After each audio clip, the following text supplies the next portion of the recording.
Hey everyone, and welcome to the Health Skills channel. Today we're talking about perfectionism.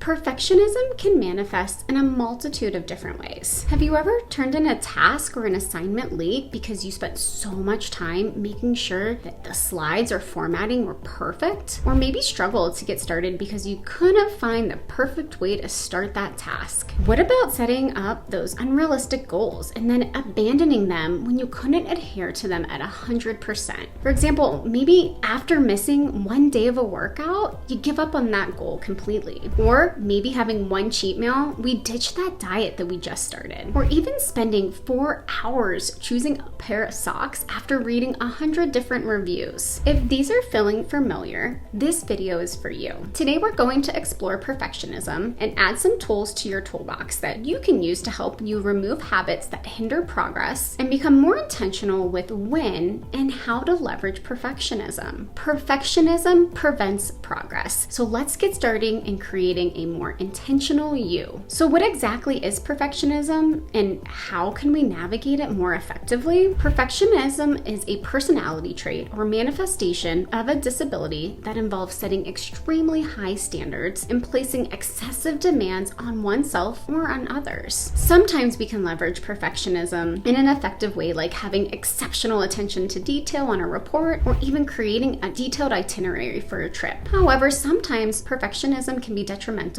and prevent progress. When perfectionism is preventing progress, we want to tap into some tools. But first, remember a few things. PPP. Perfectionism prevents progress. Write this down as a visual cue or on a post-it note next to your desk. And with that too, a B+ product delivered on time is stronger than an A+ product delivered late. Lastly, remember, saying yes to one thing is saying no to another. Spending too much time on project X leaves no time for project B, or in a work-life balance capacity, saying yes to staying late at work means saying no to having dinner with your family or going to that yoga class you wanted to attend. Now let's transition into some strategies. Leverage perfectionism tendencies as a strength by saving it for final review. When you're drafting, the first step is to get those thoughts on paper. Wait to go through with that fine-tooth comb until final submission. Don't waste time in the first iteration or draft. You can try using speech to text. Dictation can help you get your ideas out first, then edit after, so again, you're not spending too much time on perfecting those first drafts. You can use different speech to text options like Dragon, voice typing, read and write, etc. And they're gonna help to get those ideas out. Set limitations early. Set an internal compromise for what good enough looks like. In the moment, you can pause your brain and interrupt the perfectionism pattern with asking yourself some questions. Is X action necessary to the long or short-term goals of this project? Is task A something I can revisit later or catch on the next iteration? Am I causing delays or otherwise negatively impacting stakeholders or even customers by spending extra time on task X? Similarly, set a time limit or even a number limit on what you're doing. If you need to buy socks on Amazon, only look at 5 options. Or set a timer and only spend 20 minutes. From there, pick the one with the highest rating and best price. Practice non-perfectionism. Practice makes perfect. We want to pick a safe task and deliberately plan to complete it without making it perfect. Buy the socks on Amazon after looking at 5 pairs. Send an email to a trusted colleague after only rereading it once. Or even leave a letter off a word when sending a text to a friend. All right, to recap our top 3 takeaways, perfectionism prevents progress.